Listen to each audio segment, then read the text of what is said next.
I don't know why, but you are watching the Madness Comic Network. Are you mental?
Welcome to Based on a True Story, Volume 6, Tales of the Underworld, where true crime collides with the furry, funny, and fierce world of the Dust Bunny Mafia. This brand new 32-page comic reimagines real mafia legends, Mad Dog Cole, John Gotti, and more, through the eyes of our animal mobsters. Think The Godfather meets Looney Tunes, packed with action, humor, and full-color storytelling.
The Madness Comic Network and comic-related madness proudly presents Madness Tuesday Morning Brew.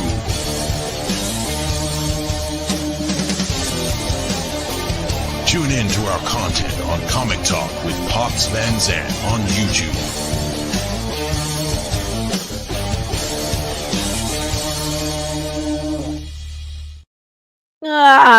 Good morning. It's Tuesday. I don't have coffee this morning.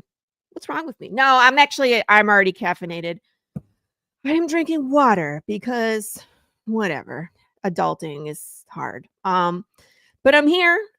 You're here. We're going to hang out. We're going to talk comics. Actually, I'm really excited for this show, you guys. I have some announcements to make. I have a new friend I want to introduce you to who's local to me in Texas.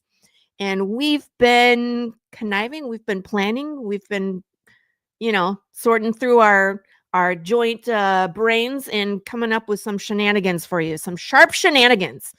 Oh, no, I don't know why either. In fact, Lou, you're on the right train of thought here. We have some sharp things to share. But first, if you have not been over to the Kickstarter for Path of the Pale Rider 1 through 6, head on over. Go see what's in store. I put some new stuff on here. Here's new add-ons. So if you haven't seen these, Gilbert, he goes to Comic-Cons and sometimes they're not always busy. And so he'll sit and he'll do sketch covers. And these are 100% from his brain, not mine. So you can see how much he loves Path because he just comes up with the funny, cool stuff, man. Yeah, Lou, I read the assignment. I know what's coming. So like this one's even on an issue 4 sketch cover. And it's a Spider-Man Jude writing Venom prints. I love this little detail on his chest. So it's his disc and it's a Spider-Man symbol on the disc. I thought that was like a really nice touch. This is super cool. And then these two are both on issue 5s. Now, again, gosh, I wish I had all the money. I would just buy all of these because they're so cool to see, the characters from your brain on the page, how someone else sees them is always so much fun. And so Jude with a poncho, we've been, wow, that's so good, bad, and ugly. That's great. I love it. Got to have that big James he's got a bullet hole in his head. That's amazing. Smoking gun. And speaking of a smoking gun, this gun is super cool.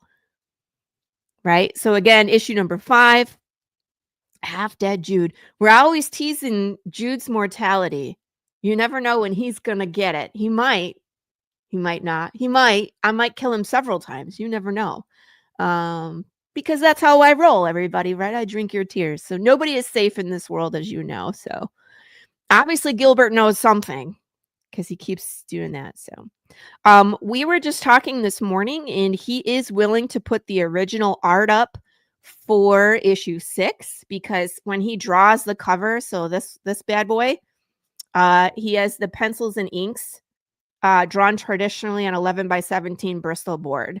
And so if you're looking for original art, there's a bunch of opportunities. So again, these are already complete. You can add these on to any tier. If you want to pick your own, there is a tier, excuse me, right here. Custom sketch cover. So this is an issue 6 sketch cover. And you get to pick your character that he puts on there for you. So that's a great opportunity. There's lots of opportunities to get original artwork from Gilbert. And they're not too bad. $150. And again, most of that goes directly to Gilbert to pay for his art services. So I just wanted to show you. We have been at this 89 backers and this dollar amount for over 24 hours now. And it's driving me crazy. And we're literally $60 away from breaking the next stretch goal. We're 11 backers away from breaking another stretch goal. So we're so close. Just so you can see what's coming. We'll get there eventually, but we will unlock this next poker card with 11 backers. I know you guys want to know. It's going to be another spade. And I'll have to do a number card because we have to at least get through some number cards. But if we get to 150, I'll release another face card. And so another spade. I'll show you guys who that is. We did unlock, of course, this stretch goal here, the Indie PDF bundle. Another one will unlock when we get to 55, and then this Big Boy James holographic sticker. It's a 3-inch holographic vinyl sticker. Super cool. I cannot wait. So we're so close to this bad boy. And I know everybody wants them. We just need someone to kick us in the butt and get us moving again. So if that's you, I love you.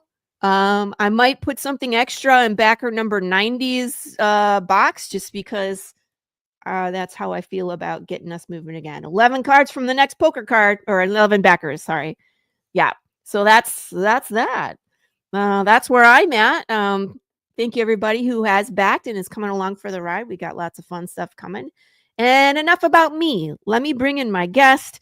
I am happy to introduce you all to my new friend, Vaughn Fox. Hey, good morning. Hello. Good morning. How are ya? You're awake. Yes, I'm all right. A You little had some tired. coffee? No, I got my energy drinks. I What? don't. I don't drink coffee. Oh, and guess what? You're off the brew. Bye. Just kidding. Just kidding. I brewed my energy drink. Made it myself. Did you? Okay. Yeah, Yeah, right. bat guano Lies. and berries. I don't know. That's what kind of what would you even put in an energy drink if it's not? I mean, how would you get the caffeine in it if you're It's just energy. It's pure pure energy? energy. I put it up on a lightning rod and Like bottled Ratatouille, you go up to the roof and you just wait for lightning. bottled lightning. You just have like, the hair. Oh, it disappeared from existence. Like your hair's all sticking up. You turned Never into mind. pure energy. Wow. Nice. So those who are not familiar with Vaughn, he is also a comic book creator, writer, creator, and he and I met at Cowtown Comic Con just this past year. And it's probably one of those things where we've been moving in the same circle in the same area and just weren't aware of each other. But now we are, and it's like, oh, the collaboration is going to be fun because we both have the same kind of sense of humor. Just you wait, you guys. So as we start the show, whenever we have a new guest on, we always good morning. Oh yeah, another one. So waking up zombie. Have an energy drink, you and Vaughn. It's good. So whenever we have a new guest on the show, we always want to hear what's your origin story. So how did you start, reading comics? What were you reading? And then, eventually what was it that pushed you to write your own comic and do this crazy thing that we, call independent comics for real? I started with Marvel when I was Yeah. young. Uh, when I was in middle school, we collected Marvel cards and stuff before we Cool. even read the comics and knew what the characters were. We just thought they were cool. Yeah. And then that got me into reading the comics. There was a card that had a character named Sleepwalker, and Oh. Sleepwalker's my boy now. He was a character that he had a human host that whenever he fell asleep, Sleepwalker would come out and patrol. And Oh. but whenever he woke up, Sleepwalker would be drawn back into his head. So it was this whole thing of like Sleepwalker's in the middle of a fight, and all of a sudden the guy wakes up and Oh Sleepwalker no. disappears and stuff like Disappeared. that. Hopefully it wasn't like holding somebody over, trying to rescue them from a vat of acid. Just disappears. They die. You're on your Whoops. own. You're on But your own yet. That's funny. but yeah, no, that was really what got me into reading, and then of course graduated to Spider-Man. After Yes. Sleepwalker and Spider-Man teamed up. Oh, there you go. But and then it was just all Marvel after that. And Yeah. I tried reading DC. I just couldn't get into it. I Huh. don't know why. But yeah, so I read Marvel my whole life. And then when Image came out, got big into Image, and then Yeah. when I became an adult, I stopped reading comics. What? And see, that's the opposite of me. I wasn't reading comics as a kid. And it wasn't until Image I started reading like Walking Dead and Invincible and Black Science and Witches. And like there's a ton of Image stuff that really called to me. But the first thing I read was Who Watches the Watchmen. That's my origin story. And I mean, like, it's always fun to see where people started because I feel like there's always a bit of that in your story, and there is, whether you know it or not. There's definitely that Marvel tie back. I can 100% see it, even though it's a little bit dark. And it's like first you started at Marvel, and then you start reading Image, and you get into the more complicated stories. I can definitely see that in your work. Good morning, Dustin. Hey. But So, when did you start writing, though? like I started writing in high school. Uh-huh. I wrote plays, and then it graduated to writing movies that never got made, and then in 2005 Mm-hmm. I wrote a 6-issue series called Hyper 5. It was a comic book, a superhero comic about these people who had powers that didn't want them. Mm-hmm. Like a guy named Mondo who could make his hands grow really big, and a guy named Dark Mark that everything he touched turned black. And Who I was it? didn't. Someone was like, they had a power where they turned into a pencil. It was like, Oh, what? I heard that podcast you were on. Yeah, it was. Yeah, I I don't was remember what like, the who? comic book was called, but yeah, I heard y'all talking about it. It was like, of all things, a pencil. That's Yeah. hilarious. Yeah. Uh, Yeah. and then I tried to get back into movies, and then me and my film partner Greg. Well, I met Greg on the set of Murderface. It was a short Well, film that let's he shot, a let's talk 48 about hour. that. Let's like because your film, like how you got into that and how you met your partner from the production company. Because what's the name of the production company? Bloodgate Films. Yeah. That's great. That's great. It's kind of like Lionsgate. Like we already know what we're gonna get here. So how did that all, happen? Well, I started getting into the independent film scene in Dallas and going out and just meeting people and showing up on different sets when they had just open calls for people to do work. Wait, one more quick. Is this before the pandemic? Yes. Pre-pandemic. Okay, that makes a difference. All right. Yeah. Okay, continue. Yeah, after 9/11, before pandemic. Yeah, okay, that's a good time. My bad. So I would just go out and meet people and open calls for whatever help people could get. And I had sound equipment and I had a camera and stuff. And I would just go off and whatever they needed, I would do. And I have a friend named Derek Sanchez that I met on set. He's like, "Oh, I got this friend that needs sound help on this short he's working on." And I was like, "Yeah, cool, I'll go." And which is weird because I normally don't. Like, I wouldn't like I didn't know anybody on set. I just like rolled up and was like, "Hey, Bye. I'm here." And but it was the most professional set I ever worked on. And it was Nice. for a 48-hour film competition, but they were all in film school. And so I loved it. It was great. And I love this idea of Murderface that Greg had made. I like the character's look and stuff. And so I went home and about 3 or 4 months wrote a 90-page script about Murderface and sent it off to Greg, to which Greg's like, "I'm good. Thanks." And I was just like, "Cool, thanks." And then Ouch. like a year later or 2 years later, he called me up. He's like, "Dude, I just read Murderface. We got to do something with this." And see, that's the thing. He was like, "Thank you," but he didn't read it. Yeah, well, he had some stuff going on. He had some life Yeah. stuff, and Yeah. uh, and I had just taken like his creation and just made it my own. Not my own, but added a lot of stuff that he wasn't really looking for at the time.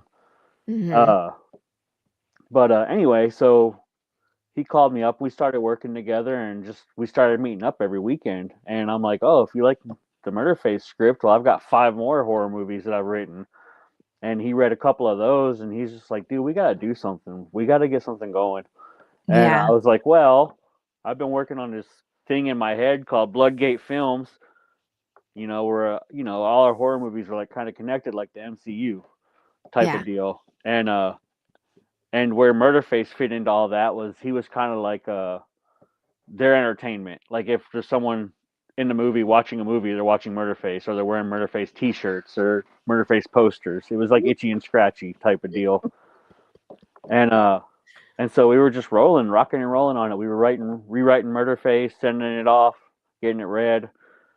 Professional readers or whatever, you pay them $150 and they read your script and give you notes. Yeah. And got a lot of actionable feedback on it, and just kept writing and writing and writing it. And then finally we got it back, and we had a B, essentially. Well, we were getting C's before the passes on it. We got a B, and we're like, cool. We know we got this script, so we got a producer that's a friend of Greg's. He's worked on some stuff. He worked on the last Jeepers Creepers movie. He worked on one of the Puppet Master movies Cool. and stuff. So he had his feet in horror already, and he went around talking to people, and we had some deals on the table. I guess I was not in any of those talks, but was told like, "Oh, we got $1 million on the table. We're about to do this," and everybody was like, "Sweet, we're ready." And then they're like, "Never mind." You see, And this is the, the tough reality about production. There's so many great ideas out there that either don't get a green light or get the green light and then they fall through. Or just sit there. And they just sit there, right? And it's like, what do you do? So there's a ton of us that were in production that are now in comics, and I think it's a common theme because either we don't like the options that are given, we don't like the quality it's going to be done in, because again, it costs so much money, right? Yeah. And then it's like, well, what are my other options? And it's like, we can still tell a beautiful, gory, all in its gory glory story. Wow, say that 3 times. And then but in a visual manner, right? With comics. And it's like, it's less money. It's still expensive, right? We're not totally off the hook here for financials, but compare the two, it's a lot less expensive. Yeah. So. Well, that was one of the things that we kept bouncing around, is like, trying to cut out death scenes because they were going to cost so much. And I'm like, no, like that's the whole point. That's the whole point of exactly. It's a horror movie. How do you cut out I guess you could insinuate with a scream and a splash of blood. Well, I mean, some of our death scenes get pretty out there. Like there's one where a guy gets twisted into a horse. I'm sorry, what? He gets twisted into a horse. Twisted into a horse? Like they put him inside his bones and twist his body into the shape of a horse. Oh, they shape his body into the shape of a horse? Yeah. Okay, I was confused if he went into a horse somehow. Yeah. No, I was like, are we corkscrewing this man into a horse's anus? Like, what are we doing? Yeah, no. There's no actual horse involved. Oh, great. Because that would actually be more expensive. No horses were hurt in Vaughn's story. My story is a different case. A way different case. And it's funny because this is a good point, Zombie, where it's like, here we are, trying to do production. We write a script, we make a comic, and then eventually it could end up be, back as a production. Well, and that's how we got to the comic. Yeah. I wrote a completely different story for Murderface for the comic. Sorry. Oh, you're good. It's our thing. So you went from production. Now, when you had written Murderface as a movie, did you break it up into, like, that's what I did, is I broke it up into issues, based on plot, like, first act, second act, third act. How did you go about breaking your script up into issues? It's a completely different story. Yeah, see? Yeah, so like in the movie, like these kids go off in the woods, like kids, they're college students, go off in the woods. Wait, put it up. They go off in the woods to make a Murderface movie, and then in the comic book, it starts with Lynn drawing his comic. Right. And I love this. Okay, so Vaughn and I did the very comic book indie thing to do, which is you trade first issues when you see each other in person. You're like, here, you have mine, cool. And then so I've read this, and it's fabulous, you guys. If you like horror, you like comedy, you like twists and drama, and it's like it's got all the things. But yeah, look at this. It's like, it's a horror movie. It's in black and white, and you're like, what are we doing here? I love that this jock is like, football. She like talks to him, and he's like, football. That's how it plays in my head. And she was like, did you hear that? Football. It was placeholder dialogue because I didn't know what he was gonna say yet. And so I was just like, everything was just football. And then I was like, you know what? Of course Lynn would write him saying football. Well, exactly. That's his impression of these popular kids and jocks, and you know what I mean? And it's like they get murdered just like a movie, you know what I mean? It's just a slasher movie from the 80s that he's seeing in his head, and gets in trouble. It's like, what are you doing in class, sir? And then here we are. So you can see, again, he's writing a comic. He's in class. He is all of us who are creatives that are just bored in science and math and English. And it's like, you're just doodling in your sketchbook, or, you know what I mean? That's really all of us. So there's your preview pages, people. There's so many good things in here. The trash page, if you know what I'm talking about. That one's my favorite page. I had to send that to you. I was like, aha, it's so subtle, but it's so funny. Yeah, I was on a I was on Longbox Punk's show when we launched, Yeah. and because when you sent that to me, I was like, yeah, no one's ever noticed it, but it's my favorite joke in the comic. And then he mentioned it also. Yeah. Okay. So So it's yeah, he got it too. good. People are getting it. So yeah, and I mean, like, you have your book specs here. So this is 24-page, color book. And you even give your paper quality. That's nice. There's a few different covers. Murderface is just, let me show you guys this. This is such a cool, iconic, slasher look. Cool weapon too, right? Am I right? Of course I'm right. You're absolutely right. And then we have a few different covers. Which one is the A cover? Is it this one or is it this one? The very top one's the A cover. The top one, yeah. Yeah, that was done by the Red Potion Studios art team. Gotcha. Julian and Wilson did that, and then the second one was by Wiederson Morantis, and he hand paints all of his stuff. And I actually have that. I don't have it with me, but I have that. That is on the Kickstarter for sale, which I'm probably fixing to lower the price on because I think I maybe went a little high on it. The original art. And if you guys don't get this reference, this is a Norman Rockwell painting where he painted himself painting himself in a mirror.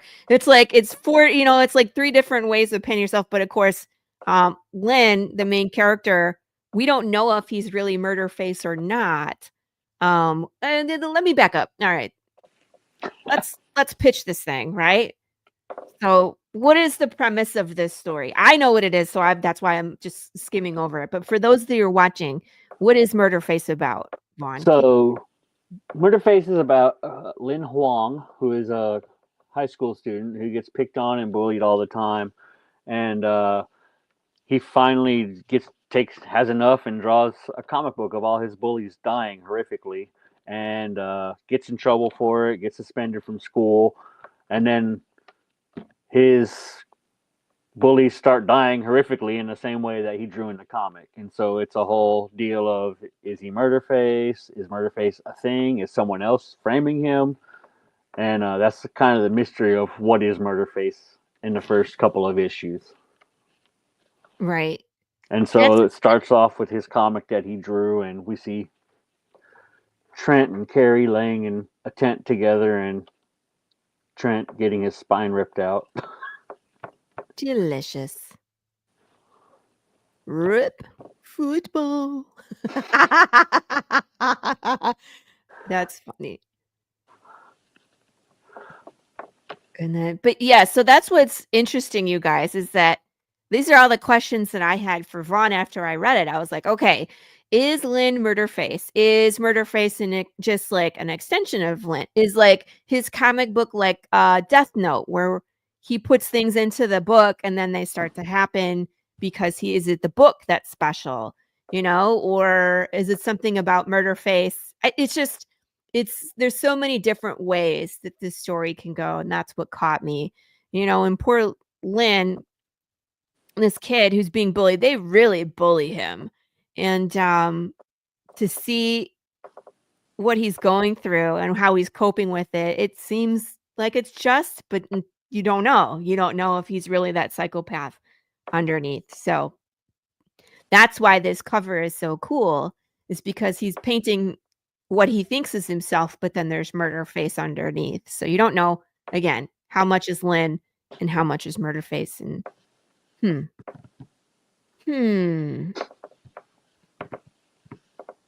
By the way, we have the link here for you. Ta-da! You guys can check this out. But it's like it seems like a pretty straightforward campaign. It's not crazy like mine, which is excessive. What you backing? Here's your rewards. And you have some really cool stuff, man. Let me show you guys this. Hold on. I got a Murderface acrylic standee. I've always wanted to do these. They're so cool. And I love how it's like, here's Murderface on the front. Let's try. Sorry, as I disappear from reality. And then, gosh dang it. It's two-sided. So that's actually the back side. with his weapon as opposed to just being, another version of the front back, opposite. So I thought these were super cool. I was really, really excited when you gave me one of these. Haha. Haha, everybody. I have the 6-inch ones. And look at that. These get bigger ones. That's so cool. These are the ones I'm offering on the campaign, and then the 3-inch ones I'm giving free to the first 25 backers, which we still haven't hit yet. 25 physical backers, so we haven't hit that yet. So there's still time to get them. So all physical backers get a bookmark, double-sided for extra awesomeness. And then, of course, here is Let's Go Shopping. So you have digital download for $5, a cover for $10. Yeah. So, I mean, your price, really nice. I got the Norman Rockwell. I was like, that's so cool. So I got that one. Cover C, they're all the same price, everybody. Physical cover D looks like action figure. Super cool. My daughter made the action figure. She actually made one? She made my one. Yeah, it's made out of a Scarlet Witch. Oh, that's awesome. Yeah, I think that. that's how you have to do it. Is like you get another action figure and you take it apart and repaint it and all that. Yeah. So. She had the jacket that we were looking for. Ah. And she built the chest up and took the hair off and she actually made a mold of the face and then made the mask off her face mold. She did a lot of work on it. Action figures sold separately, so you could actually get one of those? No, I made that as a joke. Okay, I was like, that's super cool. We have one, and she's getting it together. And if we can get it together, I'll put it up as its own thing. But no, you got to keep that. I don't keep anything. You don't? I was like, if it's I don't know, a one-off that my daughter made. I have her high school art that I'll sell also if anyone's interested. Vaughn. Stickers and a book. $20. So ever increasing sticker bag. Yeah, this is cool too. So you're just gonna keep adding stickers to this sticker bag. Yes. And you can pick any of the covers. Yes. That's cool. Yeah, down below we have the social goals for unlocking the stickers, which we haven't hit any yet, but we're getting there. Oh, it's still early. You still got lots of days left. Yeah. Standy and book, $20. That's great. Ooh. Spot foil. Red spot foil. That'll be sweet. Yeah. Flashy bloody. I'm excited for those. There's only 50 of those. There is 20 on this tier. There's 20 on the all the covers tier, and then there's 10 in the everything tier. 5 cover bundle. These are great prices, you guys. Everything and more, $100. Ultimate Murderface collection. That's great. And the pencils, $250. Prettify your walls. I like it. You laughed. You have to buy it. Oh no! If I was made of money, I would spend it all on indie comics, on everybody's comics. I really would. Oh, I would too. There's so much good stuff out there. Mm-hmm. It just needs eyes. Yep. And it's like if I could be a patron of the arts, I would spend all my money. But sadly, people in my family want to eat. Here's the physical copy of the onomatopoeias. Those are so cool. And what will probably be the official look. I put the cover in the middle. Yeah. I wanted to make them kind of collectible. And I would love if other people did this and just they could use the name and the logo and stuff and just did it for their comics. It's every single sound effect that is used in the comic as a sticker. I think it's cooler for those of us that are letterers. It is, probably. Oh, look at this. This is cool. What's this? This is your, like you said, your social goals? Yeah, this is the social goals for the stickers. Oh, tell me about it. These are the social goals for the stickers. Come on. I've never seen anybody do this before. So when we get 30 backers on Kickstarter, we'll unlock a sticker. When we get 25 comments on the Kickstarter, we'll unlock a sticker. When you get the trailer gets 40 views, we'll unlock a sticker. And if we get shared on Facebook and Blue Sky, we'll unlock a sticker. And then we'll go on to the next ones. And if we hit the top goals, we'll unlock all 12 stickers. That's cool. All 12 stickers are already designed and stuff. That's why the outlines are there. What's this? Okay, I'm sorry. I wasn't paying attention to the chat. Lady Gaga could sing a title track of Murderface. My Murderface. There you go. When you get your Hollywood adaptation. Get Weird Al on it. Spin-off Resting Bee Face. Nice. You guys are funny. It'll be the Killer Karen version. Oh, God. If you want to kill off Killer Karen in your book, you just let me know. We can make that happen. Everybody would probably cheer on, Murderface just taking her out. Make sure he cuts her hair off first or something. She'd be complaining the whole time, telling him how he was killing her wrong. Yeah. Talk to your That's manager. what Lynn should do. Like, Lynn has an encounter with Karen in public, and then he writes her into the story, just telling Murderface that he's doing it wrong. Look at your posture. Straighten your back. Roll your shoulders back. Now you can release. Yeah. Relax your elbow. There you go. Now swing. And tell people about this, because this looks like, is that you in the background? Is this you? No, it's my character. My character Gene from Zara and Gene. And you're not the first person to say that. I totally looks like you. Except he's not wearing glasses. And so this character's from your other series, right? Yeah. So I have another series called Zara and Gene Occult Investigations. And about a 900-plus-year-old demon that is an occult investigator and brings on a dopey sidekick named Gene who thought he was signing up for like a ghost hunting job that you'd see on like I don't remember what channel Taps was on, Sci-Fi Network or something, where it was all kind of fake. And it turns out that she just needed someone to dig a grave for her because she didn't want to do it. And so I had the artist from that series do this Murderface versus Zara and Gene. And this print will be available for people who are on my Patreon who also back the comic. Is it killing me wrong? Vaughn, you've been challenged to write a story.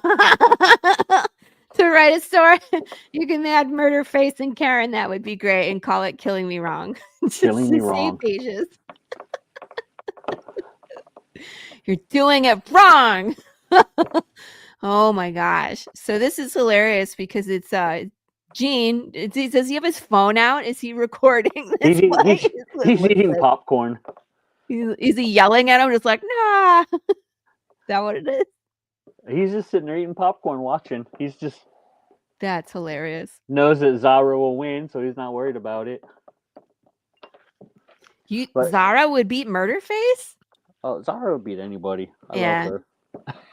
But this whole comic, Zara and Gene, Occult Investigations, it's available on my website for free, all 26 pages. Wow. Okay, you guys heard that, right? Hourglasscomics.com. If you're interested in checking it out.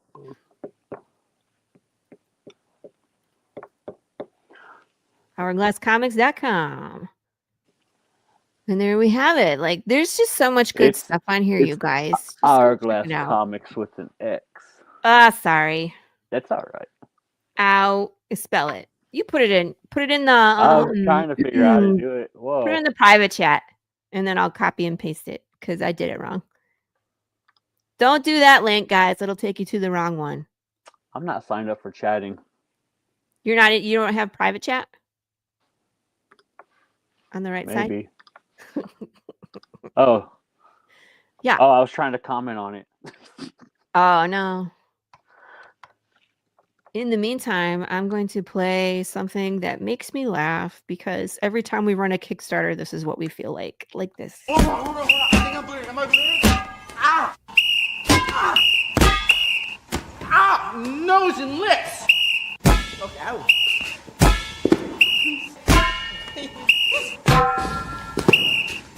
Ah! No, can I...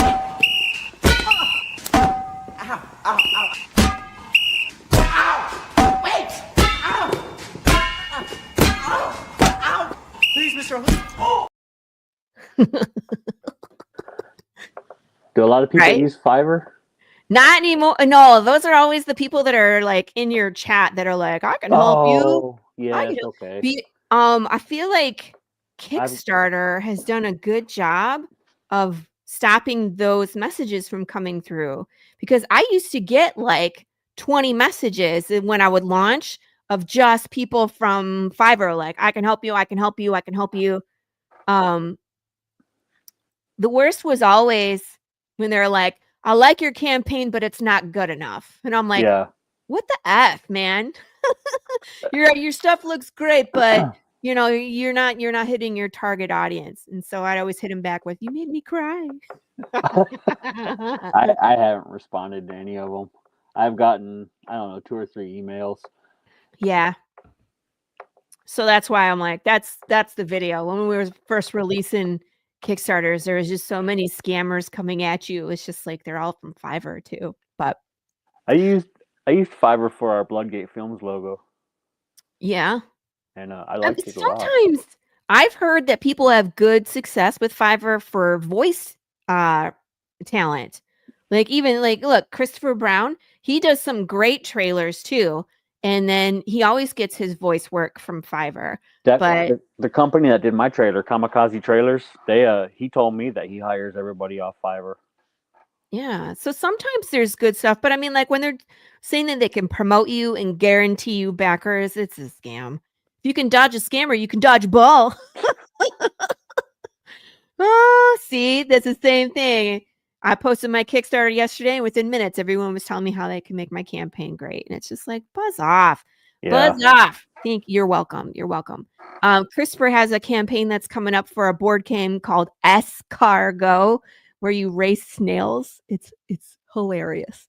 I think I saw that somewhere. Yeah, well, he was on Killer Karen. Okay, that's where I saw that. And Karen did her best to offer to eat all the snails because you live with. I don't know if that's a good thing or a bad thing, Lou. You know what? I tabled at a con once next to a voice actor, and it was the most annoying. No, Mon, back me up here. Voice actors? I've never tabled ever, so. You've never been to a Comic-Con? Well, I've been to a comic convention. I've never been to like a big one. Have you tabled at them though? No, I've never tabled ever. Oh, I don't have anything to table. I'm trying to get my well, first now you book will, out. right? Yeah. But yeah, so I was set up at a Comic-Con, and the guy next to me was a voice actor, and so he would, people would be in the room, and he would just do all his different voices. And his favorite thing to say as they were walking away was, "It was nice to meet me," and I was just like, oh, I was like, I know he's doing his thing, and I can't fault him for it, but I just want to, Yeah. Can I move my table, please? So you're gonna get it in my comic. Oh, you want to put him in? Yeah, see, that's the thing. We could just kill people off in your comic. That would be great. Darkseid, like he does the voice for Darkseid in the DC. It's DC character, right? Yeah. Really, Lou? I didn't know that. The worst I was ever next to was the Wolfhard kid for what? Oh no, really? I mean, I would kind of picture that when they get to be a certain age and they had some level of fame, and it's like they feel, I don't know, entitled. I don't know. I would love to hear more about that experience. But yeah, I feel like our kids can be like that anyway, and then you give them that ego boost of the fame, and it probably just makes it worse. Yeah. I hope that they have some hindsight that when they get through it, they're like, God, I was just a jerk. Wow, I didn't know that. I have that hindsight about me growing up.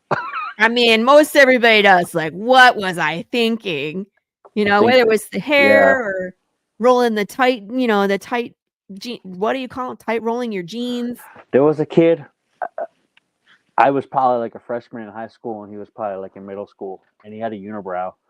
And I don't even know who the kid was, but I was walking out of the school, and he was standing there. I was like, "Hey, nice eyebrow."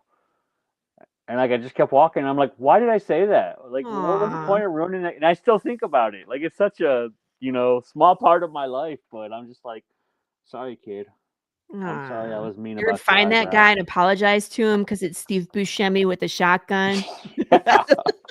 So he can like cross you off of the murder He list. has no eyebrows now. He shaves them all off. Yeah. And he puts his lipstick on and goes on with his life. I probably should find him, get scratched off that list. Yeah, Lou, that's awesome. That's awesome. My husband has a great voice. He always gets told he has a voice for radio.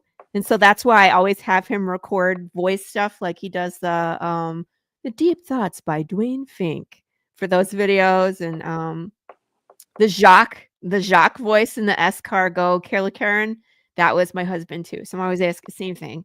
Like if you have a spouse with a great voice, it's like, please record this. Please. I have a face for radio. Oh, stop it. One thing we didn't do was play your video. I want to show people your awesome animation because this one's off. I'm gonna make this and dig in. Baby, I heard something outside. I don't hear anything. Can you check it out? All right. Bro. Baby, what is it? Mr. Wong, am I boring you? I'm sorry, sir.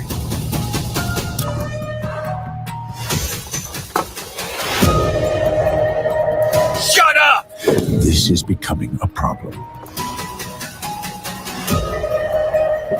Everyone shut up. The show is starting. What's up, crew? Quick message from my sponsor before we hit it. There is someone behind him.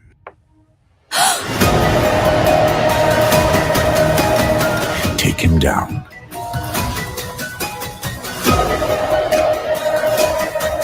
There is somebody behind you.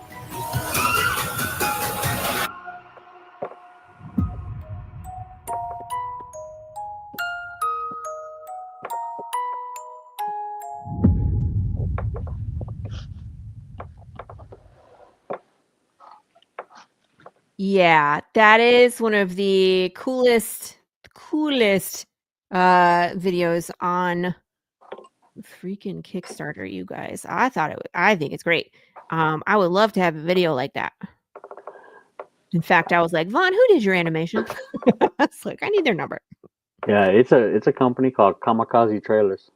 And Yeah, I guess all they do is comic book trailers. And super affordable. Like, I feel like what I paid for it was well worth what I got. Yeah, it's an awesome video, man. And that goes back to wanting to make a film. I mean, when we get ready to make a film, we could be like, here's our comic, we have a trailer, like this is what it would look like, And hopefully that will help show that we're serious about it and help them give us $1 million to make a movie. That would be great. Well, I mean, like, would $1 million cover a live action, or are you going animation at that point? No, it would be live action, and I don't know because I don't budget, but that's what we were asking for, I guess. You're like, I don't do the financials. Yeah. Well, I wasn't involved in it. Greg and our producer handled a lot of that stuff, but I mean, Greg went to film school, and so he knows, when they're like, well, we need this and this and this, I'm like, cool, I don't know what that is. Like, I just write. You're like, that sounds great. But yeah, Greg handled a lot of stuff. Where's the rest of those? Okay, guys, I wanted to share. So Vaughn and I were talking about doing some cross promotion since we're both live at the same time. And Vaughn came up with some Valentine's Day cards. So we're going to premiere them on the show so you guys can see them. And then if you back both Path of the Pale Rider and Murderface, you can get your hands on all of these. So I just want to show you, like, look how cute these are. Sorry, as I cackle. I love you a whole lot. And he's got a hole in him. Gotta love that, Big James. These are all stickers also. They will be. Stickers and Valentine's Day cards. There's this one. I love you with every beat and beyond. Oh, we were just talking about this yesterday. If you would snoo with your significant other if they were undead. How long is that okay for? Hey, howdy ho. I don't know. I don't have the answer to that. Yeah, I'm not answering that either. Right. You stole my heart, little sad pancake. Oh, he's so cute. Give Big James his heart back, please. And then let me see here. Where's my last one? And then I'm going to show you guys the Murderface ones too. Look, I love you. This isn't it so nice? He spells it out for you. My little 5-second drawn cactuses. Hey, man, they serve their purpose. Those are awesome. So those are the path ones. And then there are Murderface ones that you're going to get too. So excited. Look at this. I want to murder your face with kisses. Look how cute he is. I don't understand how it's like, it doesn't matter. If you draw a character as a chibi, they automatically become cute. Doesn't matter if they're murderous, demons, slashers. JJ Ortega was the artist for all these. And like he sent me that because I was just like, I don't know, something cute, maybe some hard eyes. And then he sent me that, and I was just like, that's amazing. Like, no changes. The little kisses on his face. I want to touch down here. Right there. Football. I'm drawn to you. That's awesome with his giant pencil. Yeah, I've had suggestions on I'm drawn to you not being so good. Really? I think he's cool. There was another one. What did I miss? One, two, I three. haven't finished the fourth one. Oh, okay. Yeah, the fourth one was Carrie hiding behind the bush and Murderface come up over the top of it, but I hadn't written a card for it because it was a little bit different than what I had asked for. And then he was like, "What do you think about this?" And I was like, "I love it because it looked great." And then I'm like, "I'll just come up with something," and I haven't yet. Pop said, "How many pages is the book?" The book Murderface is 24 pages. Full color. Half color. Well, yeah, I mean, like when when it becomes when color. Lynn is drawing, he's drawing in black and white because he's drawing the comic. But so here's your book specs. There you are. We have something else we want to share. Let me go pull that up. This is the sharp idea that we were talking about. And so you guys know we do the slice and dice. Vaughn knows we do the slice and dice. And Vaughn has offered to let me use Murderface's weapon in our slice and dice. Look at that. They made his family, his dad and his daughter. They all came together. I was like, the family that slays together stays together. That's super cool. And so this saw bat, what do you call this thing? Bat saw? The bat saw. The bat saw. Okay. It's more bat than saw. The bat saw is the real thing. And it'll be on the weapons list for our slice and dice this campaign. So you guys, you can vote for this and have me murder a fruit or vegetable with Murderface's weapon. It has to be voted in, but who wouldn't vote for this thing? I have the actual product right here. Look at it. Let me see. That's so cool. I'm looking forward to murdering something with that. We could put a face. We can draw a face on whatever it is. So we could murder the face. That pizza slicer. That is something that we have talked about doing is bat saw pizza slicers. Great will actually come up. That would be hilarious. You could make, that's a useful thing, and you could get them on your campaign. That's cool. So, guys, we got some work to do. We got to unlock that slice and dice and some more, so that way I can murder stuff with this. Please don't slay with your family. You may attain banjos. Thank you, Chris. That's awesome. Yes. And see, Thank you. Chris is now a dual backer and gets those Valentine's Day cards. Congratulations. You're the first person I know that signed up for that. That's super cool. So I'm going to be posting that in the updates on the Kickstarter. So we're going to show those off and we'll show them off some more. I'll post some today, tomorrow, and then on Friday, of course, because Valentine's Day for real. Do you celebrate Valentine's Day, Vaughn? Yeah, it's one of the only commercial holidays I do celebrate. No, I'm just kidding. I celebrate them all. But Lou, yeah, there we shall do. be We no don't- pineapple on pizza. I'm sorry. Continue. Never mind. I gotta go. What? You put pineapple on pizza? Okay, bye. That's twice Vaughn has been kicked off the show. I don't put it on it. I order with it on it. I don't physically. Fail. We'll just I'm have one to of those agree to people. disagree on that one. That's definitely, I consider that murdering pizza. It's better than sardines, isn't it? It is, but it's also gross. Both of those unacceptable. Sorry. I'm gonna get sardines and pineapple. And what? Take a picture and send it to me? It's gonna be the SpongeBob pizza. It's gross. The bikini bottom. It's Yeah. pineapple and sardines. That's what they call it. Is there stars and sponge? I don't know. There's nothing.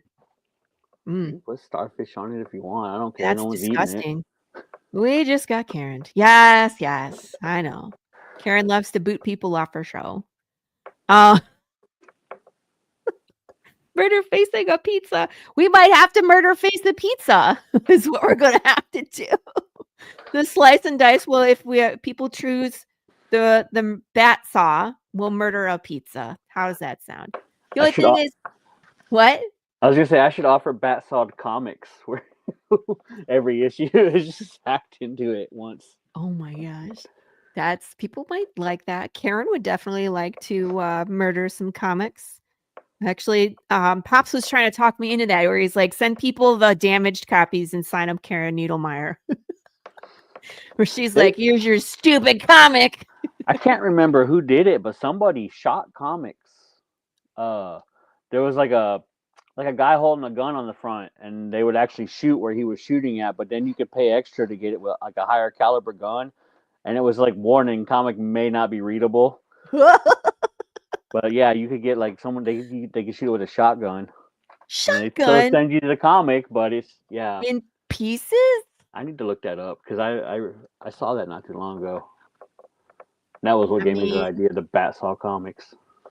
I could do that too. I could go to the range and just put a 9mm through it if you want.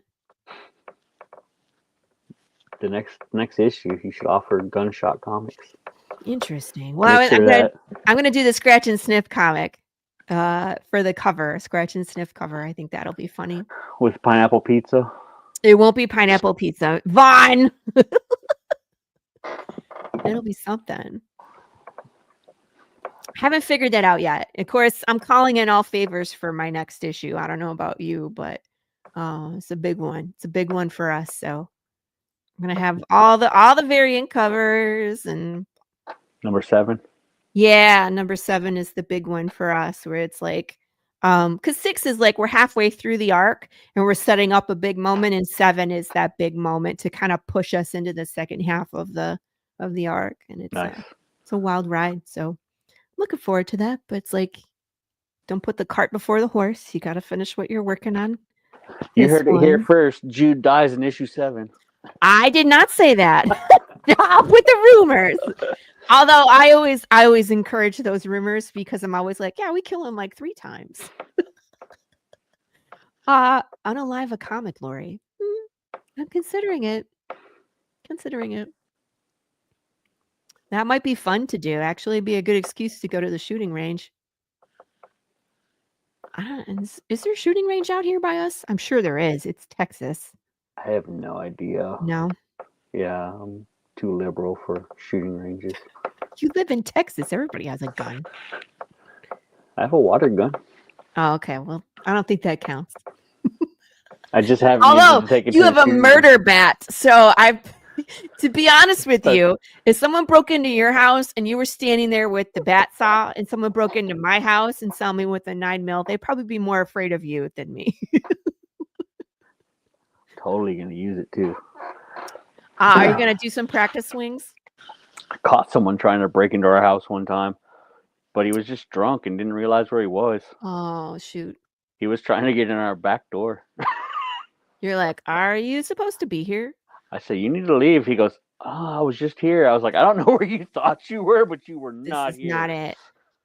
Yeah, and it's so sad because that's how it usually is. Like people bust in thinking they're home or they're, I don't know, going back to a B&B. They're just, house party in a neighborhood and they're in the wrong place. Causes problems. Don't be drunk and stupid. People at work were like, I would have shot him. I'm like, see what I mean? It's a great way to end your life. Go to someone's house. Remember there was a girl that got shot just for like pulling into a driveway to back out and turn around and someone shot her. It's like, oh my gosh. I didn't hear about that. That's terrible. That was years ago, but it was just really, really unfortunate. You know what I mean? I do that a lot because I'm terrible at driving. We're always like glaring out the window, like, what is this? And then they just turn around and leave. You're like, oh, okay, it's fine. It's just me. My Just GPS me. sucks. Sorry. I'm leaving, I promise. So, okay. So I think we announced all the things. Now we can just hang out and talk about whatever you want, man. So what's the plan after this issue? Are we doing Murderface 2? Are we going back to your other series? What's your 2025 look like, Vaughn? I'm going to see how this goes because this is my first getting anything out. So I need to see how I handle this to see where I need to make course changes or corrections. As far as like, I don't know if I charge enough for shipping and stuff. And like I have a buffer to kind of cover things that I maybe planned wrong. But this is really I don't want to say an experiment. Like, yeah, no, it's kind of an experiment. Because I mean, I had comics printed already just to make sure I knew how to print comics. Because I have anxiety about a lot of things, and so I'm like, I don't want to sell an inferior product. So I'm like, I'm just gonna order like 25 issues to make sure I know what I'm doing. And so I did. And there's things in the comic that I did wrong that I've already corrected, and so kind of makes those first prints like the one you have special because they're not right. That's okay. It's a collector's edition. But so I've already printed comics to make sure that I know what I'm doing, and then we're just gonna go from there. I'm gonna get everything shipped out. I've been talking about doing a Zara and Jean Kickstarter for that first issue. Yeah, I've had people ask me about physical issues of it, but I don't know if I can pull it all together before the end of the year. It'd be cool, and I'd like to, but I don't know. With this being my first Kickstarter, I don't know how I'm gonna be able to handle running 2 a year. Eventually, I'd like to get to where I can run like 6 a year, and this is I don't know job about 6 a year, man. Doing other people's comics and stuff through Hourglass Comics. The guy who painted that cover, Wiedersam Arantes, the Norman Rockwell cover. Yeah, he has a comic that he's completely hand painted that he's doing, wow. And he already asked me like, well, you want to put this out? I want to get out in the States, and it's a cool story. Like he sent me the whole story, and I liked it, and I was just like, dude, I'm not prepared to do that yet. Like to put other people's stuff out. It's gonna take me a while before I can do that, if I can ever do that. But I just have so many ideas in my head right now too that I just want to get everything out. Because Zara and Jean, like I have a million stories with them, and then Murderface is 4 issues, and so after that 4 issues, I've already come up with a second Murderface comic that I don't know if we'll do or not, but it's in the brain pan, and I have. Go ahead. I was gonna say so. So Murderface. This is the first one. How many issues for this first arc? 4. 4. Okay. And then, are you planning on doing a trade? Put them all together? Yes, that is the game plan. And then so from here on out, we'll offer the trade, and the comics will never be printed again. You could do the scout method, which is print issue 1 and then the trade. So, you know what I mean? Because it's 2 different price points and people can read the first issue and kind of like have their intro. I thought about that. Yeah. But I want to do all the things, like all the issues, and because with all the issues comes with multiple covers and stuff, and all that stuff's fun to me. Like seeing what other people come up with, and Yeah. No, I'm with you. That's what I'm doing too, where it's like I do all the individual issues and then I'll put them together in the trade. So that way but I'm always going to have my issue 1 floppy, but yeah, I'll probably stop printing, you know, definitely 3 and 4. I might reprint a few, you know, issue 2s, but when I go to Comic-Cons, I'm finding that people either get just issue 1 or they just jump right into the trade. A few collectors will do like the individuals because they can get their variants. You know what I mean? yeah, Because I have some variants left of 3, 4, and 5, but usually those are limited run, so I'm not yeah, reprinting those after they run out. So they'll just have to. You know what I mean? So at some point we're in like 7, 8, 9, 10. It's like people aren't buying the whole thing of floppies. They're just getting yeah. that trade paperback. So it's like trade 1 and trade 2 Well, that's what will I get you did. all through I 8. started straight off with your trade, and then Right. got issue 5 from you at the comic book store. Mm-hmm. That's right. And now we're on issue 6. It's crazy. So How long have you been doing this? Like, how fast has it gone? we first published in July of 2022, and then it's been 2 Kickstarters a year. We did 3 Kickstarters last year because we had that trade paperback in there. Gotcha. But that was easy because all the art was done. And so it was just like the Kickstarter finished, we got the funds, I ordered the books, and I had them like a month later, and that was it. They went out. You know, with Kickstarter, with the individual issues, a lot of times we draw until the money runs out. And then so there's still art production that has to happen after we get paid. So that's why those take a little longer for us. I know like yourself, like your art's already completed by the time you Kickstarter, which is a lot of people do it that way. And that way it's the turnaround time is so much quicker. But yeah, did you see Vaughn has a bat saw? We saw it. Is this your daughter? That might be my sister. Your sister? Hello, I'm Laurie. Nice to meet you. Yes, we saw the bat saw. We saw the bat saw. We're excited to murder things with the bat saw. I'm very excited. And Pop's Dwayne videos are on Fridays. So we just released the second one on Friday. Actually, I did release a Dwayne video today, but it was a time lapse of Gilbert drawing the scratch and sniff sticker, the beer one, which is Dwayne. And I put the music for some dueling banjos on there, and I think it's hilarious. Because I feel like that's the music that plays in his head whenever he's, I don't know, existing. He just walks around the apocalypse with dueling banjos in his head. So, I want to make Dwayne Fink his right stickers. Ooh, we could. I mean, like that's a point of contention in my story. Is people argue about whether Dwayne is right or not about what's happening. I think he's right. I think he knows everything that's going on. Ooh, I'm a big Dwayne Fink fan. You're a Dwayne Fink fan. There's other people that are like, no, like he's a town drunk, his liver's talking, you know, he's just doing stuff for attention, which is possible because they give him drinks to have him listen tell to his stories. Yeah. So you never know. You never know if he's 1 foot in truth and 1 foot in lies or where he is. So, but I love that character, and he's great in issue 6. You're going to see him, new side of Dwayne. But he definitely something's coming up. Something coming up. Nice. Yeah. I liked him at the end of 5. Thank you. I'm on fire. Those Beatles. Those Beatles were fun. Because again, we're creating issue 5, and Gilbert was like, "What bugs are these?" He's like, "You don't say bugs. You know what specifically I'm drawing. It's just like a swarm of insects." And I was like, "Bring it back to you." And of course, I'm looking like native bugs in Arizona, right? So I'm on Google, and it was like blister beetles. I was like, "All right, why are they called blister beetles?" And it was like, "Oh, because they crack their own body open and bleed noxious blood onto you, which then causes blisters, rashes, and then if you ingest enough of them, they can kill you. They're poisonous, freaking nasty beetles. So I was like, oh, we're picking those.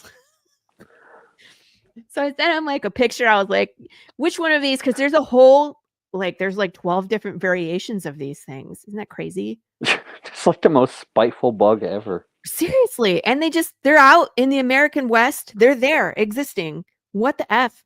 But I guess Scratch and sniff beetles. Scratch and sniff beetles. We might figure that out too. Thank you for that idea. I'm on fire for you. I'm hot for you. I don't know. We'll figure that out. So yeah, flaming beetles, chasing them out of Santa Claus, which then burnt to the ground. It's kind of the way path goes though, right? When we're tired of a place, we just burn it down. Can't go back that way. Literally burning bridges. Yeah. That's what we do. So Murderface 1 through 4. And then, so I think you could do 2 campaigns a year. I'd do something similar, and especially if your art production is done and you're just trying to Kickstarter for the print job. Yeah, it's a lot of like the ancillary. I don't know if that's the right word or not, but the art for like the campaign and stuff, having them do that, and it's just right now I'm stretched. I shouldn't have paid for 3 comics out of pocket right off the bat. Yeah. Because now it's like, and it's all the same art team, different artists. Like I use Red Potion Studios for everything pretty much, except for like covers and some stickers and stuff. Mm-hmm.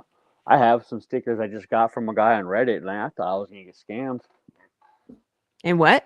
I found him on Reddit, and I thought I was gonna get scammed, but he turned out to be legit, and he did some awesome stickers. I got Murderface, and I got Jean and Zara coming up.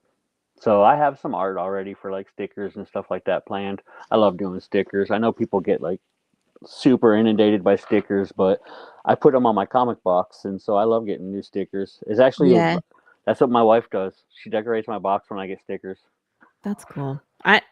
I'm just now getting into stickers. We've done like 1 sticker campaign, which is like the early bird special, and it's usually like art from inside the comic that like kind of sums up the, I don't know, whatever mood of that comic. But with the scratch and sniff sticker, like Gilbert loves making stickers, man.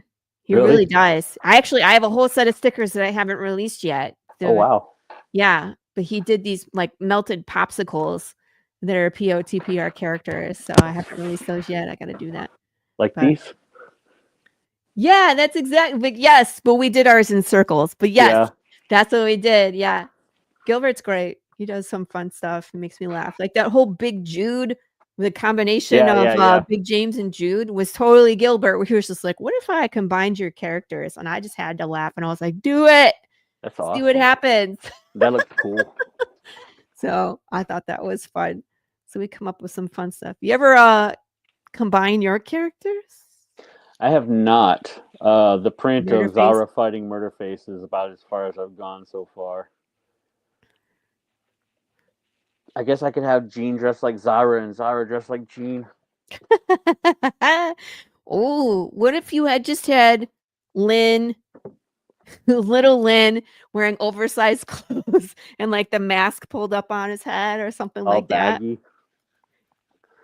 That would be cool. I thought about putting Lynn on the back side of the Murderface standee. I wish I would have now. Oh, that's an idea. But I felt like I want to eventually make Lynn his own standee. One of my ideas I had for the standees was to do Murderface bigger than the other ones, and then do all of the death scenes from the comic when I'm done, and then call it Diorama. Diorama, that's hilarious. Have Murderface there with all of the characters he killed off. I was like, could you even technically make like a chessboard with your acrylic standees? I feel like, because I have ideas for like board games and stuff. I don't know if they'll ever get made, or if they're just going to be in my brain pan. Yeah, I feel ya. But I mean, I feel like these would work for I think so. Especially after we got them to adjust the tolerances on these stands. Because you Yeah. remember how hard it was to put. Yeah, I had a hard time. I was like, Yeah. Vaughn. I'm like, I can't get it the thing in there. But You yeah, have to do because it. before when you would pick it up, the base would just fall off. And so they made Oh. sure it ain't going anywhere now. Yeah, no, it doesn't, but you gotta muscle it in there. That's what she said. AKA the kill me, I'm taking you with me, Beetle. Oh, and then some idiot lights him on fire. It's like, oh, of course, of course. I love how Why would you you do just have no idea how that happened. It's just some idiot lights his wire on fire.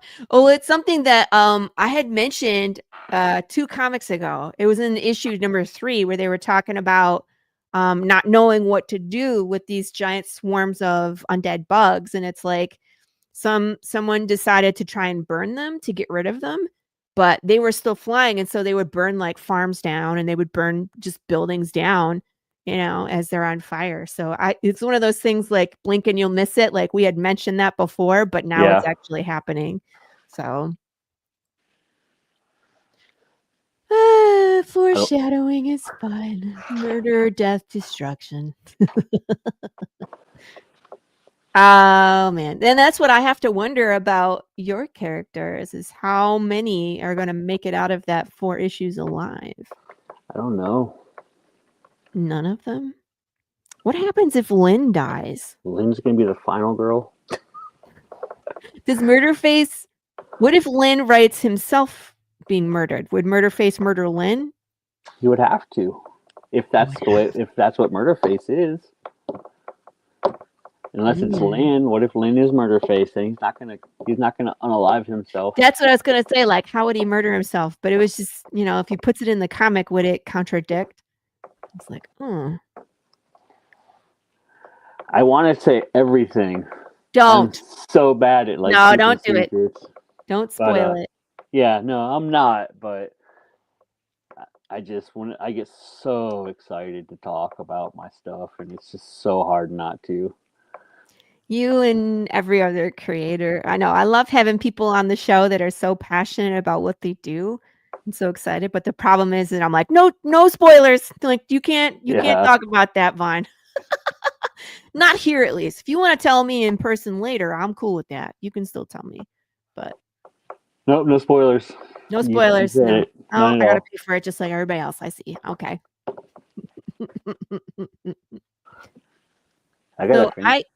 I just signed up to go to Texas Haunters, I think it's called.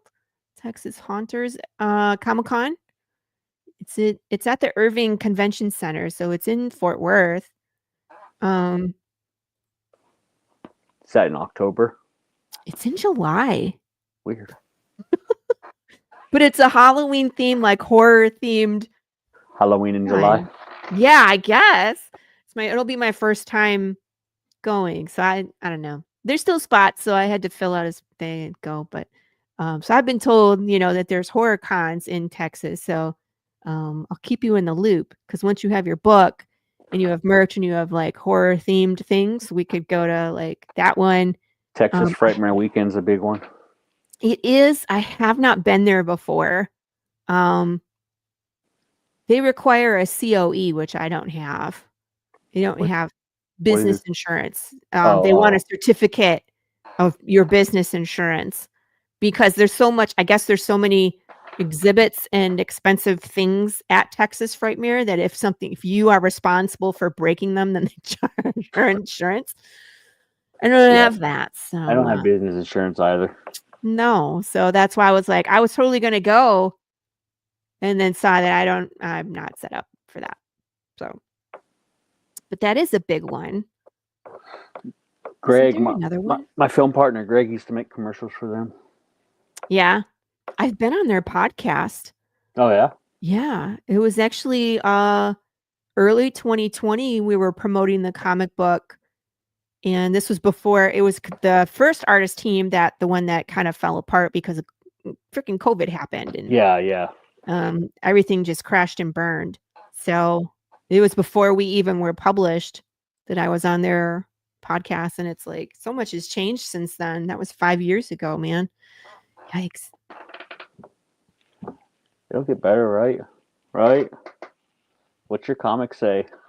Your prophecies. What do your prophecies say? It gets worse. Gets way worse. Okay. Prophecy says. That didn't instill much hope in me. Wasn't the hope I At was some looking point, it for. needs to stop following the comic, or we're all in pretty big trouble. Is all I have to say. Yeah. Well, I mean, issue 6 takes a hard left turn from reality. So I think issue 6 and issue 7, if things happen, then we are well into the apocalypse at that point. I'll keep that in mind as I read them. Issues 8, 9, 10, 11. Yes, 8, 9, 10, 11, 12 are all like, it completely changes. So there's like everything before 7, there's 7, and then everything after 7. You know what I mean? Like it changes right there. 7 is like your Empire Strikes Back. Yeah. Yeah. Do you have all the issues completely written, or are they just outlined? Well, those are all done. And then I'm into the second arc. I've written most of that. I'm like 9 issues into the second arc.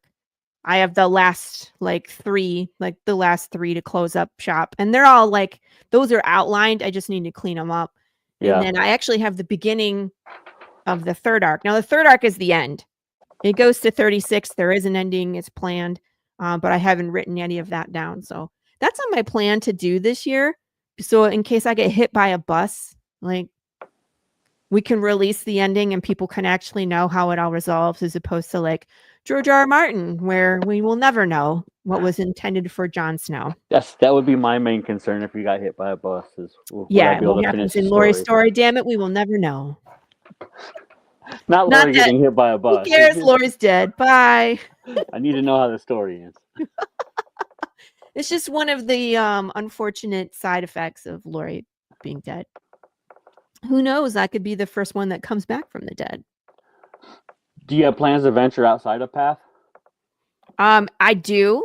I have 2 other scripts that are pretty polished. The Agency, which is the one where I was doing, we filmed the pilot when I was working for Coattail Collective. I could very easily turn that into a comic book. And it's like same thing where at first you think it's one thing and it's something completely different. So that's like more spy versus spy and traitors and espionage. But it becomes something completely different, partway through. Yeah. And then I wrote 12 of those. So that one's quicker. It's actually like 6 issues for like the first arc, 6 issues of the second arc. And I could probably wrap it up with another 6. So that's a little bit shorter than Path. And then I have an unnamed script. It's purely supernatural, more like the world of John Constantine. I haven't talked to anybody about that one. There's a killer opening. I haven't figured out where it's going to go, though. That's how Murderface started off. Yeah. The film script. It was just like, I had this opening that is super obscene, super gory. And I think that's kind of what turned Greg off at first, was he read that opening scene and was just like, this isn't really... Well, it starts off with a sex scene. And I don't think he was wanting to do like the sex scene, but I was going for like the full-on 80s homage. Yeah. And but yeah, it was just in the film script, it's just a horrible scene. Like gruesome. I mean, that's the typical trope for 80s slasher movies, is if you have sex then you get killed. Yeah. Pops Van Zant, if you're listening, will you check your DMs? I need you to pop in here for just a minute. Because I have to pee. I don't want to leave Vaughn here by himself. I don't know if he's listening. I can sit here by myself. I'm good. No. Oh, well, you can show off like, whoa, why don't you do this? Why don't you because I don't know if he's going to come and I don't want to pee my pants. Can you have your physical copy of your book, right? Yes, downstairs. Oh, it's not close by. Darn. I was going to say, hold it up and show it off for people because you can show. Yeah, I don't have a copy of it up here. Oh, no. And this never happens. I'm always good, and I always go to the restroom before the show. Dang it. Trials and tribulations of a 2-hour show. I just, yeah, that, and I drank too much coffee Like this commercials morning. again. We can take an intermission. Yeah, but I have to push the buttons to play. Oh. I was like, I can go quick. There it's Levi. Thank you. Someone come on here for just a minute. I swear it'll only take a minute. Thank you. I'll be right back. No problem. How's it going, Vaughn? It's going excellent. How are you? I'm doing well. I'm sitting here at my drawing table listening to the Tuesday Brew. Have you enjoyed it? Have I been doing good? I definitely have. Yeah. I love the bat saw. Thank you. Yeah, that's one of the things that I cannot take credit for. My film partner Greg created Murderface, and he created the bat saw. Well, I don't think he created. I think it's been in other things. I think Fallout had a bat saw, but as far as like it being connected to Murderface, that was all him. Gotcha. And you were saying that the whole concept behind Murderface just started with the intro? Well, that's how I started writing the film script that I presented to him. But I actually met him on a 48-hour film fest where he was shooting Murderface. And so it started with his short. It's like 4.5 minutes long, 5 minutes long. And I liked the look of the character so much. And this kind of idea of in the short, like you didn't really know what was reality or not. Like what, like, you know, like it shows someone die, but then it shows some people telling like campfire stories. And you're like, well, did that just happen? Or is that just part of the story they're telling? And that's something that I really incorporated into the film script. Gotcha. That's very cool. I love it when you can start off with one thing and it just kind of naturally grows into something else and forms, and it almost seems like it's meant to be, or you've captured lightning in a bottle type of deal. Yeah, no, it definitely feels that way. And like working with Greg, like Greg and I get along so well, and like I said, we got like 5 other films that one of them we kind of co-wrote. Like he came up with the idea for it, and I'd write on it, and then come back with him, and we talk about where it's going to go, and that's a Western, actually. That's the only Western I ever wrote. What? You wrote a Western? Yeah, Western horror movie. Werewolf Western horror movie. Nice. Where can we see these, by the way? They're on a website. I'm gonna drop out now. Thank you, Levi, my hero. Yep, bye. Bye. Where can we see what? Your short films or your films. Oh, that's just on paper. Like I don't. I'm dying to see that Western werewolf. Yeah, no, it never got made. I could send you the script and you could read it, but other than that, I don't have anything for it. Ooh, I would love to see that. I was gonna say, have you your own YouTube channel where you put all your videos up there? I just started one. I have the Murderface trailer. Yeah. You're like, ooh, I got one video, and you've already seen it, but no, Murderface, the short is out there on my Substack. I just released it has a movie poster on it, and then it has the actual movie Murderface. Can you 4.5 minute? Can you put it on your YouTube? I'll talk to him. It's not even through him. It's through the film contest. It's on their YouTube channel. Is it still? Wait, so it's on the film? Yeah, right now, if you type in like Murderface story or Murderface, I can't remember what I put in. I'm gonna look.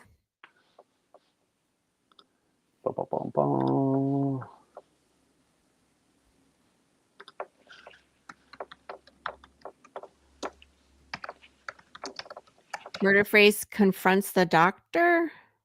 Nope. There's a character named Murderface.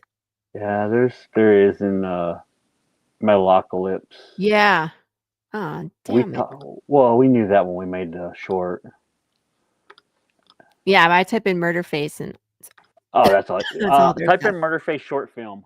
I just found it, and it's like the third one down on mine. It's got 2 people kissing in the woods. Are we gonna get hit with copyright if I show it? Shouldn't. And there's no like, there's blood and language, but there's no anything else.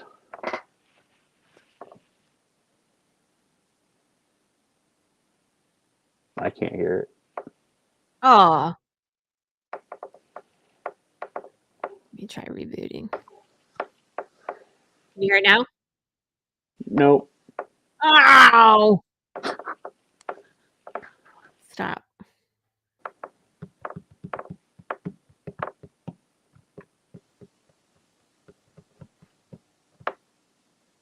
How about now? Yes.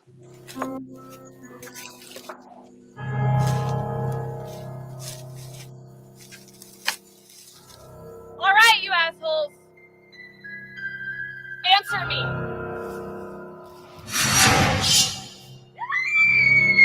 Bullshit. I would not do that. All right. Look.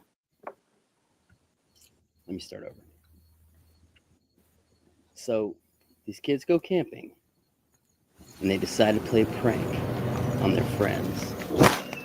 I think something happened to Sheila. Can someone give us a hand? So funny. Who the hell is she? She's Joke's dead. over. This guy's like, really, guys? I'm gonna go find Sheila. Time scales. Good morning. Welcome to the show. Welcome to the show. I think everybody's getting some of me. Oh, Sheila? you're gonna get an axe to the face shortly.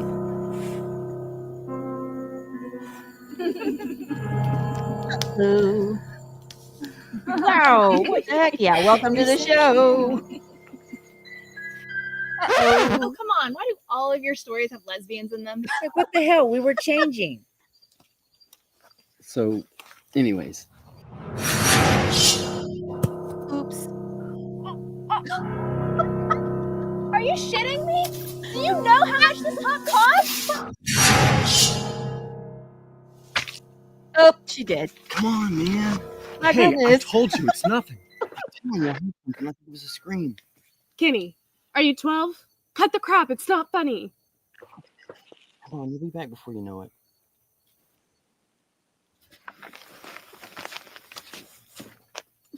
I'll be back. Death. Nothing bad ever happens when you say I'll be back, huh? Right. But who's gonna get it? The girl or the guys? My vote is. Hey, if this is part of your stupid prank, It's not. Wife Place your beater. bets. Come on, I gotta take a leak. You see, at this point, I'm not sure if he's still telling the story or if this is like. Oh! Oh no! bullshit. I wouldn't be Okay. screaming like a little bitch. Hold on. Why does this guy have a new weapon every single time? It doesn't make any sense. It's my story. Screw that. Tell it right.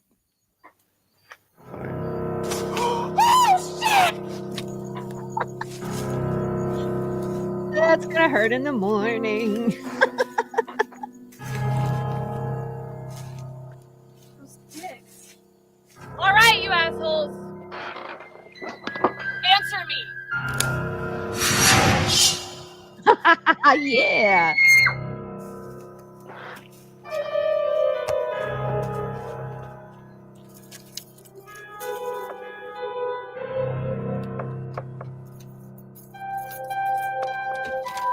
He's in the back seat. Shit.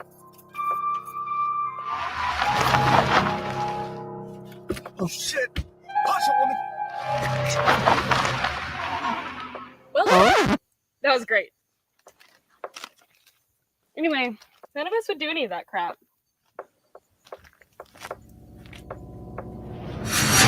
Dun, dun, dun, dun.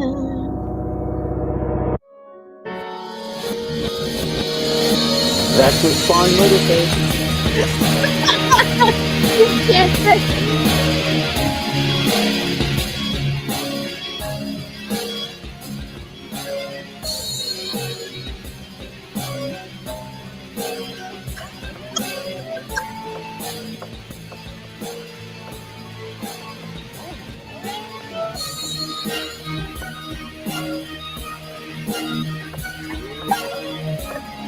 The scan person. Same people.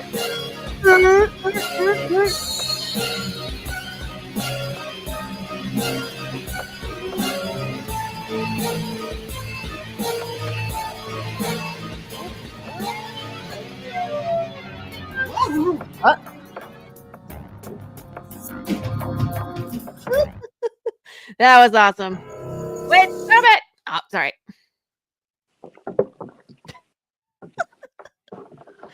Have you guys seen my short film? Have you seen it?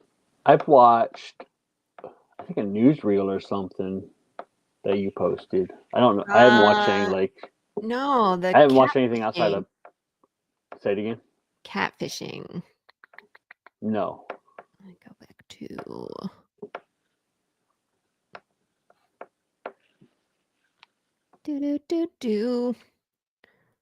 playlists. Oh, nope.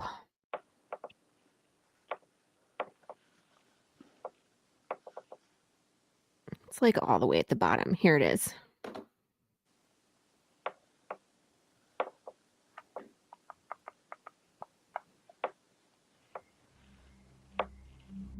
This is Catfishing from 2017.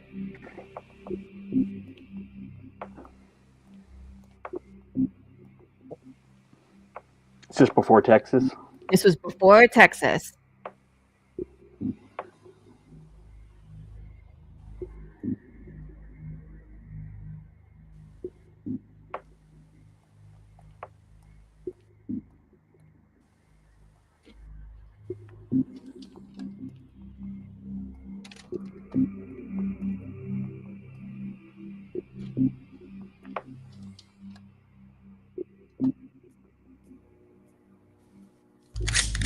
All right, lady, turn around nice and slow. All right, give me the purse. I said, Okay. Give me the purse, lady. Come on, hurry up. Give me the purse. Give me the purse. Camera.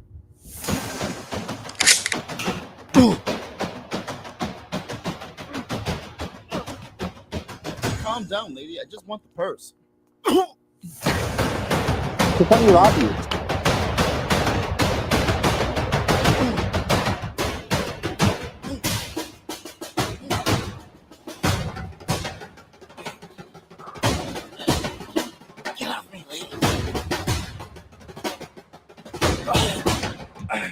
Man, I'm gonna need some backup.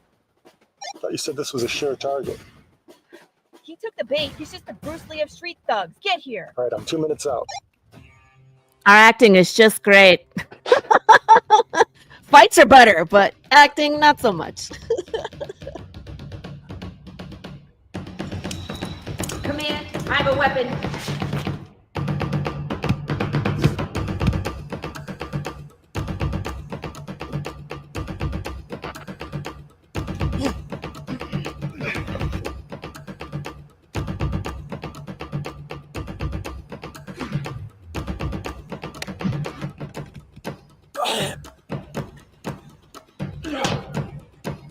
Bastard. Nobody makes me bleed my own blood.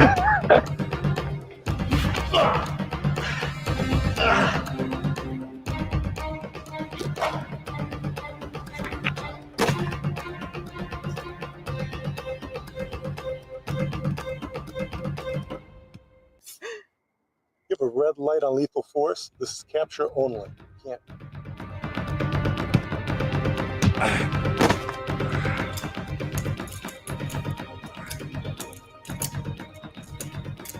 Come on. That was as intimidating as I could muster, I know. Oh, that scared me. Did it? Okay, yeah.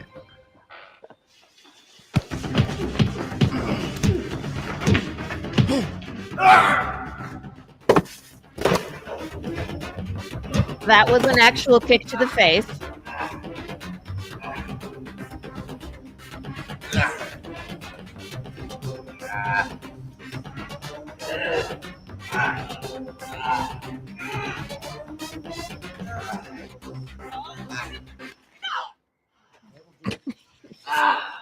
Look, when I ask for backup, I expect you to get to me.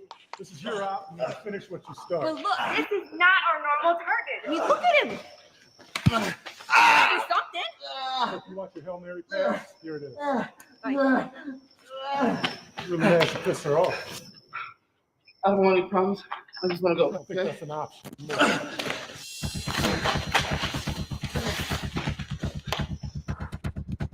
I almost feel sorry for the guy now. Well, yeah, it's like you were worried about him fighting me. Like this guy is much worse. You don't even like break a sweat. Jumps him.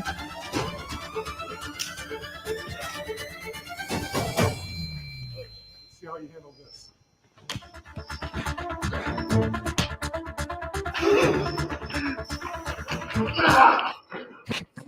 Not bad, kid.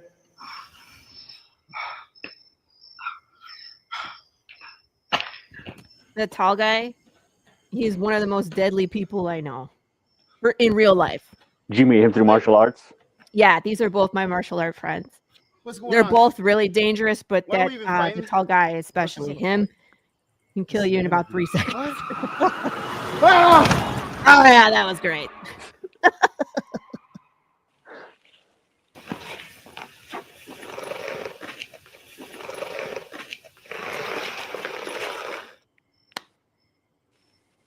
You know, you could at least help. Not in this suit. It's Italian. Besides, I kind of like him. This guy? No. Come on, we're not bringing him on. Come on, what do you even see in this guy? Same thing I saw in you. All right, what were you thinking? 2 words. Fuzzy puppy. Okay, we'll flip for it. Heads. Fuzzy puppy. And my husband.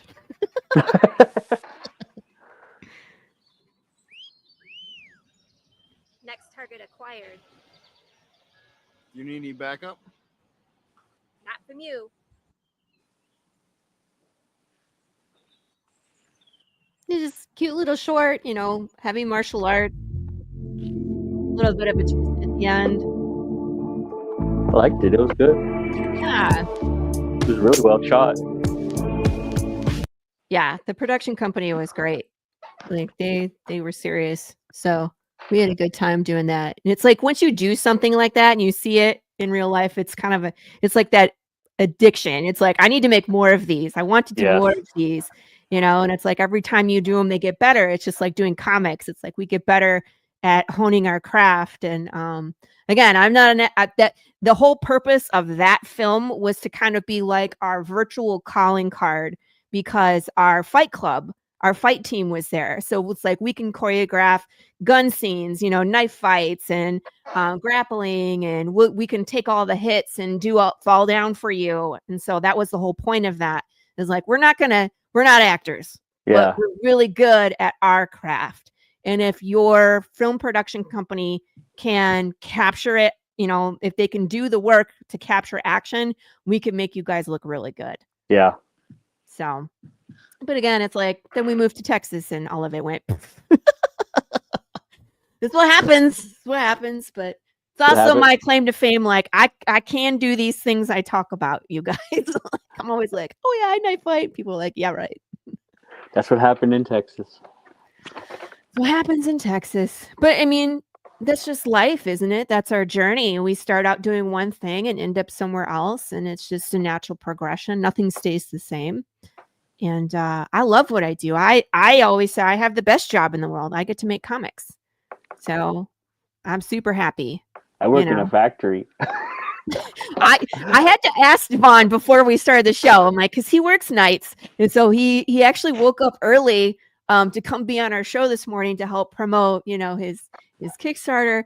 And I was like, so what is your real job? You know, like what you do? It's not even a 9 to 5. It's a 10-hour shift overnight. So you do what now? I work in a factory making welding equipment. And I think in 2 months, it'll be 21 years.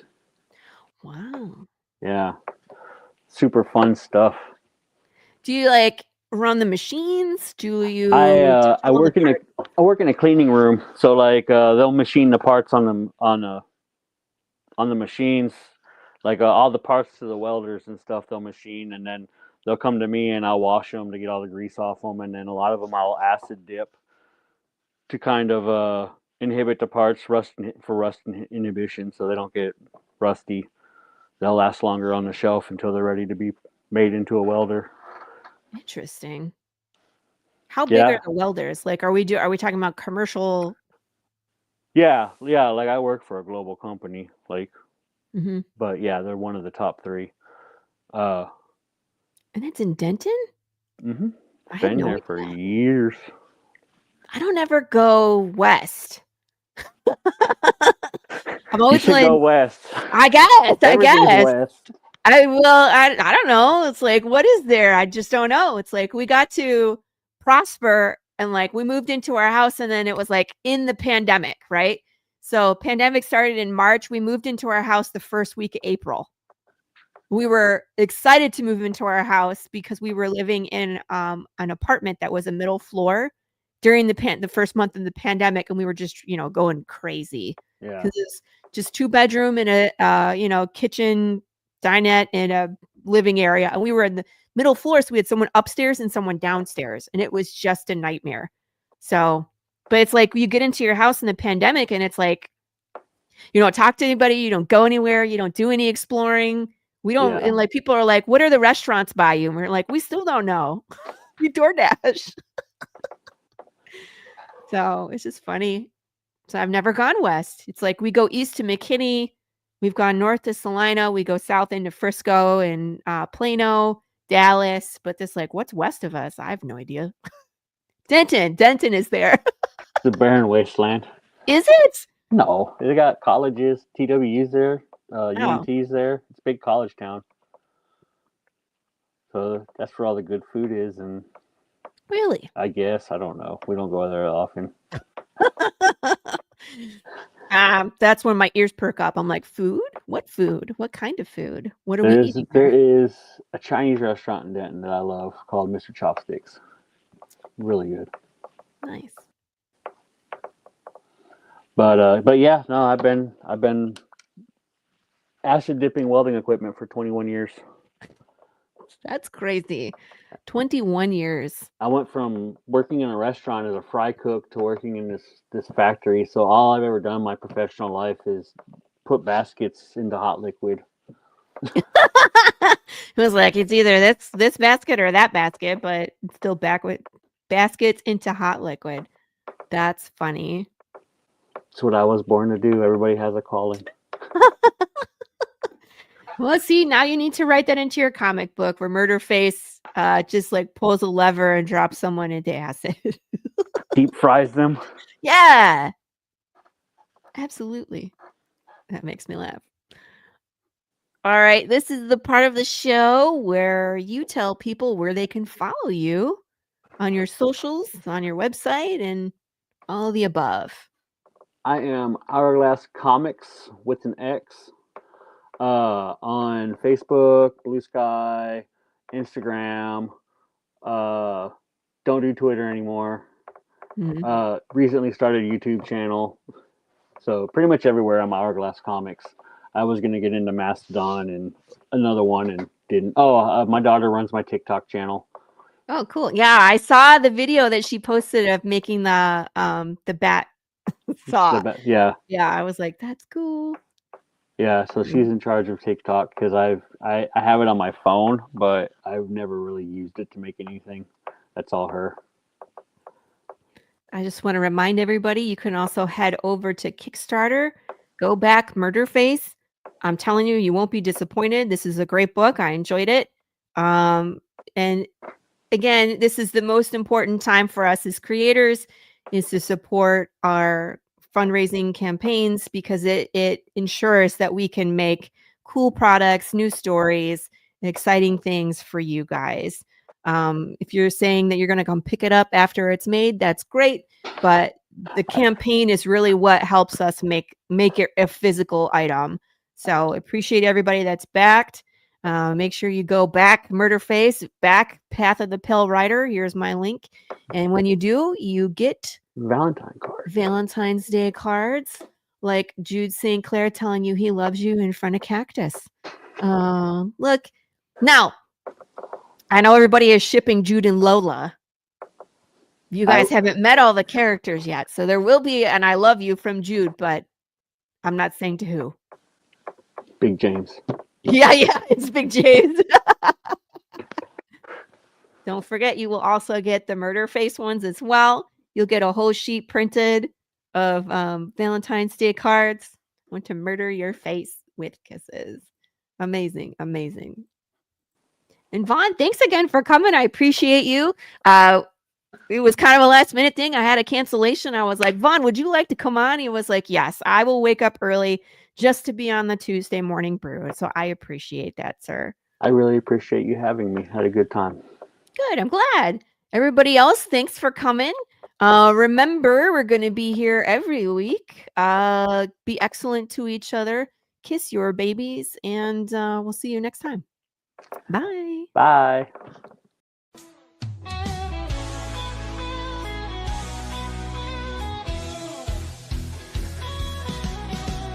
Click on the tube and feel the vibe. Every show you crave right here live. Heroes and villains clash in the night. Madness Comic Network sets it right. Scroll through the list, find what you need. Epic battles and fast-paced speed. From capes to cosmic space delight. Tune in and watch your favorites ignite. On Facebook, share the thrill so grand. On X, the buzz across the land. Madness Comic Network all around. In every episode, joy is found.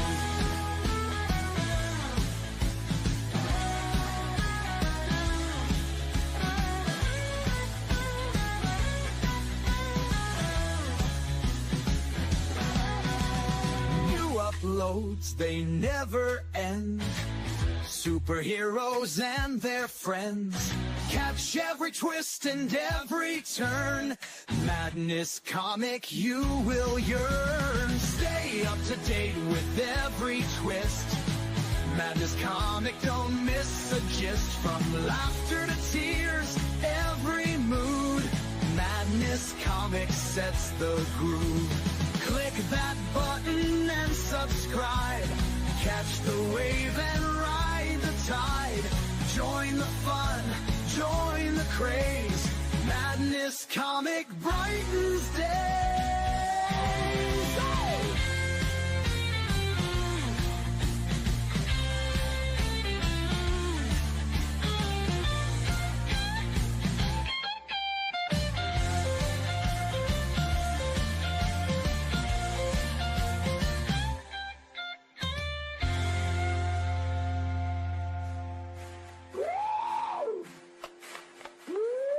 New uploads, they never end. Superheroes and their friends. Catch every twist and every turn. Madness Comic, you will yearn. Stay up to date with every twist. Madness Comic, don't miss a gist. From laughter to tears, every mood. Madness Comic sets the groove. Click that button and subscribe. Catch the wave and ride the tide. Join the fun, join the craze. Madness Comic brightens day.